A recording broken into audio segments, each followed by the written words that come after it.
Hello everyone and welcome to Schleichhorst Studios. This video has been a long time coming and I'm sorry about that, but there's a pretty good reason for it, and that is this video is about the project I've kind of been sharing a bit of behind the scenes work on for the last month or so. And this is the first part of a 3-part series regarding this project. So I will be building a miniature version of my real barn. This has honestly been such a big undertaking, but I'm so happy with how it's turning out so far, and I'm just really happy with it overall.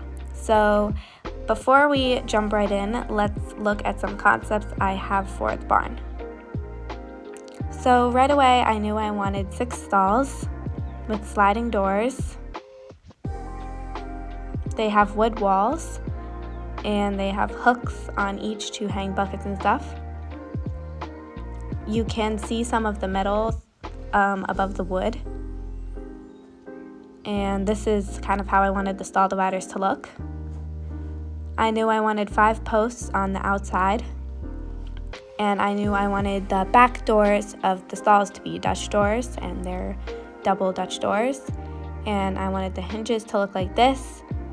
And I wanted the latches to look like this. There's also an awning above the barn where the horses can stand, and there's my little pony. And I wanted a bluestone barnyard diorama. I also wanted working lights, but more on that in part 2. And I wanted a nice feed room space, and also the signature green wash stall. Alright, so for the base, I got plywood, and it's about 3 millimeters thick. I also got these like square dowels that will be useful for posts and stuff. I got some balsa wood, and I drew out kind of the general shape and size I wanted for the stables. So here's all of the measurements, and it's all in inches, by the way. So I had to go down and measure my real stable, and I did so much measuring. But it's all to scale, and it's 1:20 scale. So yeah, here it is. The aisle is in feet, but I did have it the width in inches, so I'm sorry that's confusing. Just made the most sense for my scale.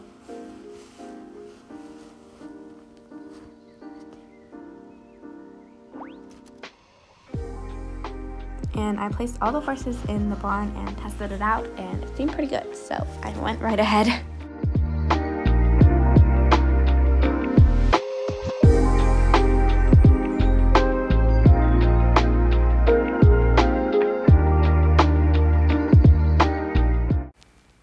So I have this balsa wood for the walls, and I also got this foam core. I've had it for a while since I built my first stable.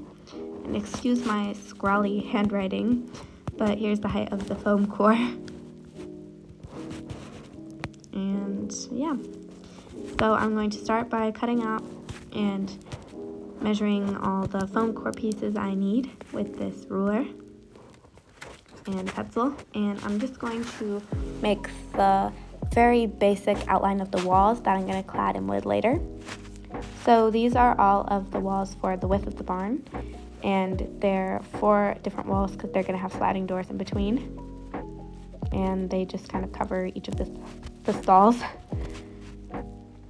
And here's the length of the entire barn, and it's 4.7 inches tall and 29 inches long. And I also put in marks for the Dutch doors that I'm going to cut out, and then I'm going to make those later in part 2. And I got a pretty good scoring and staining mechanism for the balsa wood. And I use a butter knife, and I actually scored the wood instead of having to cut out and glue individual pieces. And then I stained it, and the stain kind of seeped into the cracks and created a nice look. Let me show you how I score the wood, and it looks really nice with that kind of beveled edge that you get with a butter knife. So I make tick marks, and they're all 0.3 inches. I can erase them away, don't worry, they're just pencil. And then I get out my ruler, and I kind of put it next to the tick mark like this, and then I get out my butter knife, and I kind of just borrowed this from my kitchen. But anyway, I score along the line, making sure it's kind of straight and even, and I remove the ruler, and I get a nice scored line, and the wood looks like it's been glued, but it actually hasn't, because that saves me a lot of time. And here's how it looks when it's attached to the cutout foam core, along with some pieces. But oh, this sheet is warped, where the balsa wood is so thin and flimsy, but I think it's looking pretty good. And I also added this wood trimming around the edges to disguise kind of the ugly foam parts that I don't really want showing through. And yeah, I'll cover the outside later, but I think it's so far looking really nice, and I'm really pleased with it actually.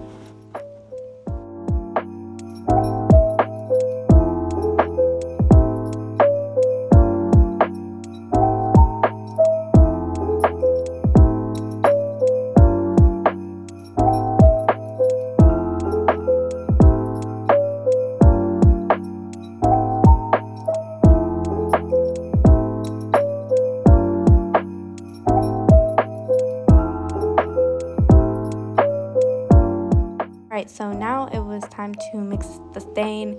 When I say I'm an amateur at this, and don't do as I do as I say, I mean it. So anyway, I get out this plastic tub, and I'm gonna put the stain in this jar later. But anyways, for now I'm mixing it in this plastic tub. Don't keep it in a plastic tub. Mine leaked. But anyway, I start by adding red. But hindsight is 20/20. You should not do this. This made my stain so red and just like cedar-like, which wasn't the vibe I wanted at all. Red is a really strong color, and it just kind of all concentrated at the top. And even when I mixed it in, it was just still too red and too visible. So don't add red to your stains unless you want a really cedar-type wood. But anyways, I add some white, and I also added some yellow and brown and gray, and I mixed it all together, and it was looking pretty good. So I still did have hope at that point, but you'll just see how that plays out.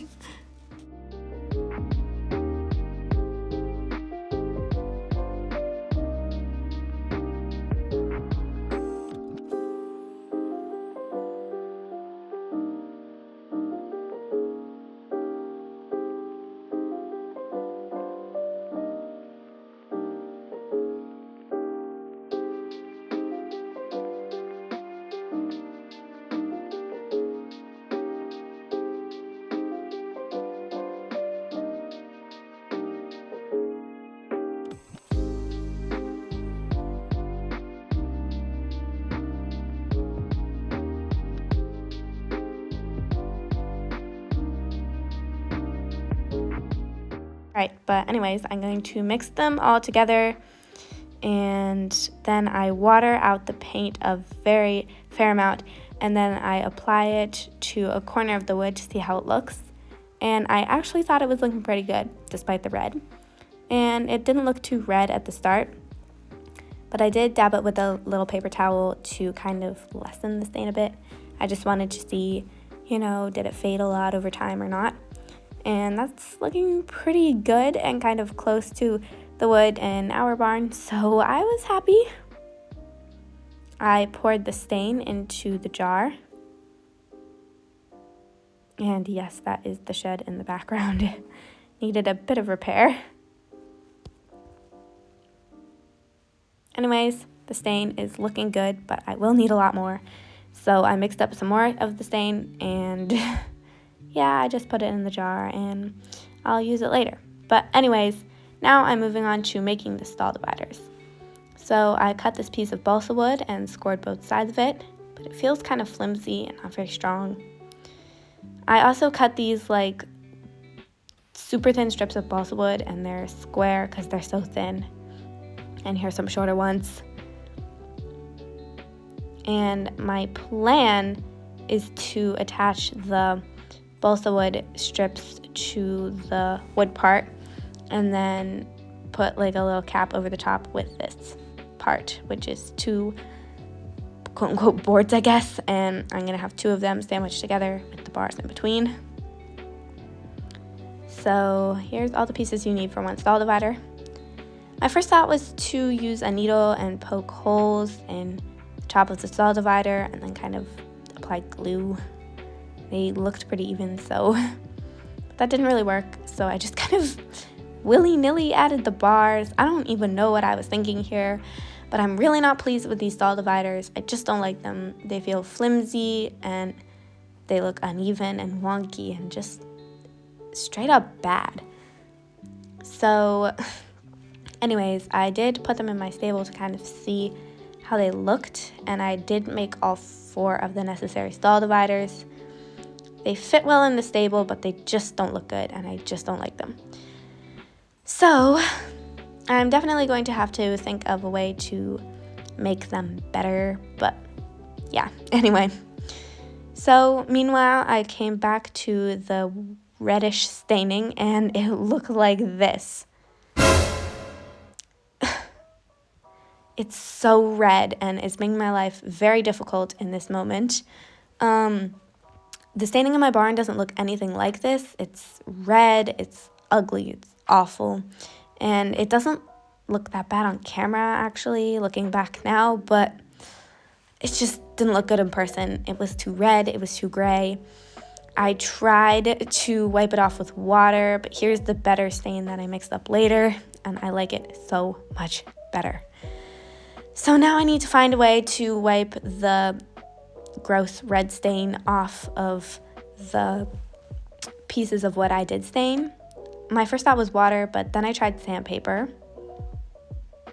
Me struggling to hold the sandpaper. Notice how I have the grit on my fingers. Don't do this. My fingers were so sore at the end. But success, it's working. And here's my helpful little cat assistant. Anyways, back to the sanding.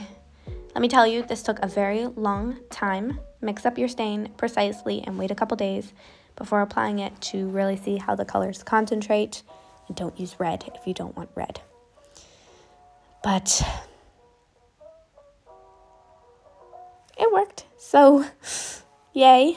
These walls were a bit darker than the other ones. But anyways, I applied the better stain. And success, I guess. This is definitely a better color than the red one I had before. So, yeah, I'm pretty happy.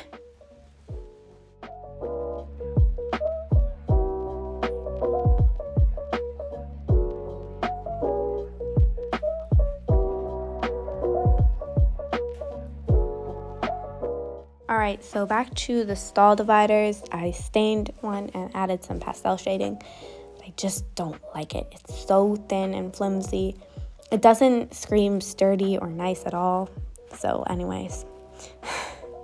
So I did start on the pastel shading around the tack room and feed room areas and around the stalls too. But the footage was unfortunately lost, so I'm sorry I didn't get that on camera. Next is time to paint the wash stall, so I masked off the upper half. Well, not really half, but upper portion. And then I mixed up what I thought would be a good shade of green. I added less white and more green, which, using my brain, I shouldn't have done this. But anyway, I had to mix up way more paint than necessary because I needed to add so much more white. And even when I thought it was good, it was still way too dark.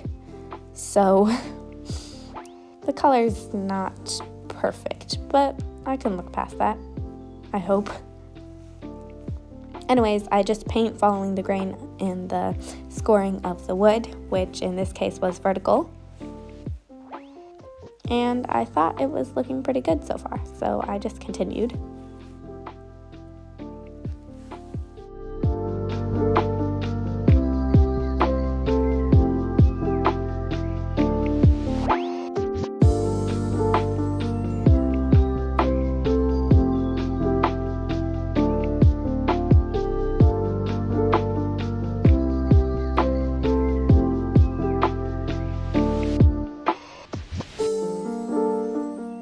Time to peel off the masking tape, and I gotta say that's pretty satisfying. There were a couple little paint blotches where the tape didn't fully stick, but it's alright, I guess, and I'm gonna paint over the exposed wood with white, so we should be fine. I laid down the masking tape again and then painted the top part with white, and I took a little tea break. I was so sick of painting, honestly. And I also painted the tack room door white. This is the exterior one. There's also an interior one. And I'm just gonna put that in there. Anyways, the wash stall is finished with a couple little pieces of wood trim. And I don't think it's completely accurate to my reference, but I think it looks pretty nice. I also added some shelving and some cross ties. And that is actually it for part 1 of the stable process. This definitely wasn't the most interesting part. I definitely think the second and third parts are going to be more interesting. This was a lot of the planning and the beginning of the building, which I wouldn't say was the most interesting part, but I hope you guys enjoyed this video nonetheless. And thank you guys so much for watching. I hope you enjoyed. And don't forget to like and subscribe if you want to see more content like this and want to see part 2 and 3 of the stable. Bye!